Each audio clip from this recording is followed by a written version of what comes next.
I was just watching this very disturbing commercial Yeah. yesterday with children, and it was talking about ADHD, and it showed a kid that was not paying attention in class, Mm-hmm.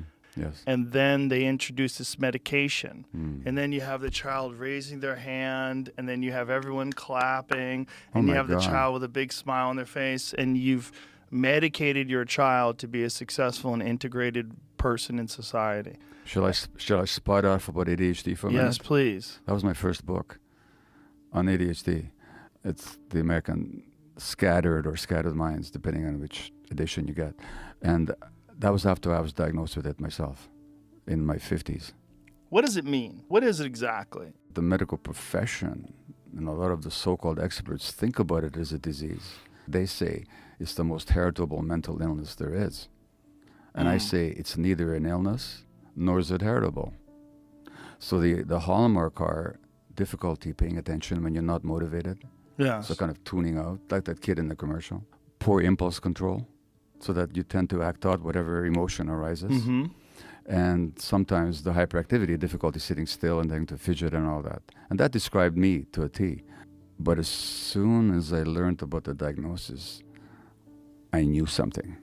This is not a disease, and it's not heritable, despite the fact that some of my kids were diagnosed with it. What is it? So tuning out is not a disease. If I were to stress you right now, create stress, emotional difficulty or tension for you right now, what would be your options of dealing with that, of dealing with me? What would be your options? I could either get upset or I could leave. Exactly. Yeah. You could fight back, flight or fight, yeah? Mm-hmm. But what if you didn't have those options? Yeah, then you're stuck. And what does the brain do when you're stuck like that? It gets distracted. It gets tunes out. Yeah, it tunes out. You want to do other things, think about other things. In other words, it's a coping mechanism. Yeah, it's No. normal. I mean, Yeah. the idea that your child, who is an 8-9-year-old ball of energy filled with, hormones and life and thoughts and things they enjoy, and then you make them sit down Yeah. all day in this Yeah. unnatural state in a classroom with fluorescent lights and stare at a teacher that's unmotivated and underpaid and is teaching something in a very boring and non-entertaining way. Yeah. And that if this kid doesn't lock in like a zombie, we need to medicate them. Yeah, well, the other part of it is that infants can't help but absorb the stress of their parents. Right. They can't help it. What does an infant do? Could I have escaped or fought back? Could you have? All we could do is tune out. Yes. But when is this tuning out happening? When our brain is being developed. Right. And our brain, this is the part that nobody taught me in medical school, but it turns out that brain science now teaches us that the human brain develops under the impact of the environment. So the most salient feature of the environment that shapes the circuits of the human brain is actually the relationship with the parents. And if the parents are present and emotionally attuned and available, the child brains develop properly. But the parents are stressed, the child absorbs the stress. What can they do with it? They tune out.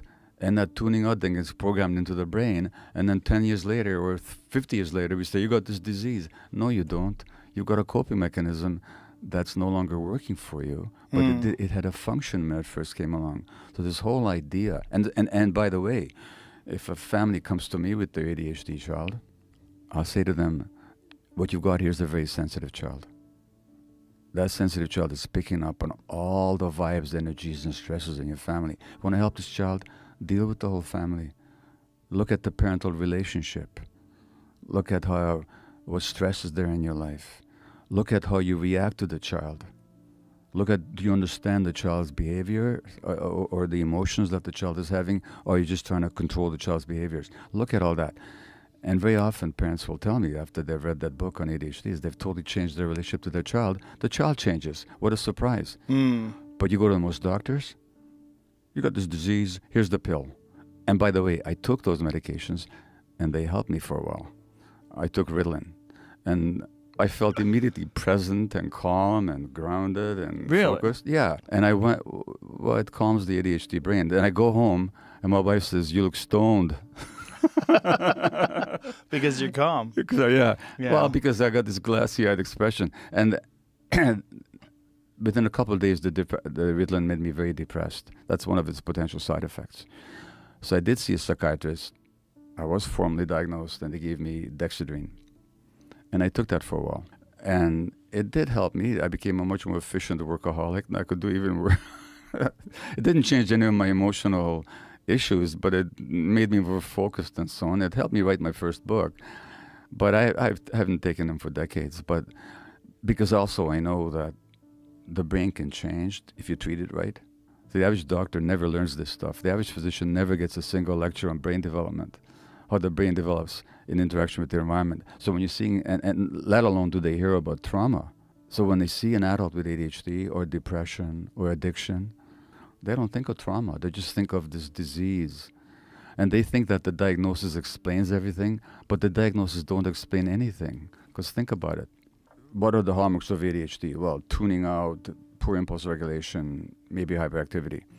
Why does Gabor have poor impulse control, hyperactivity, and tuning out? Because he's got ADHD. How do we know he's got ADHD? Because he's got poor impulse control and tunes out, and he's hyperactive. Why is he hyperactive, tunes out, have poor impulse control? He's got ADHD. How do we know he's got ADHD? Because, it's circular. It doesn't explain it. It doesn't explain anything. Diagnoses describe things, and that they can be helpful that way, but they don't explain.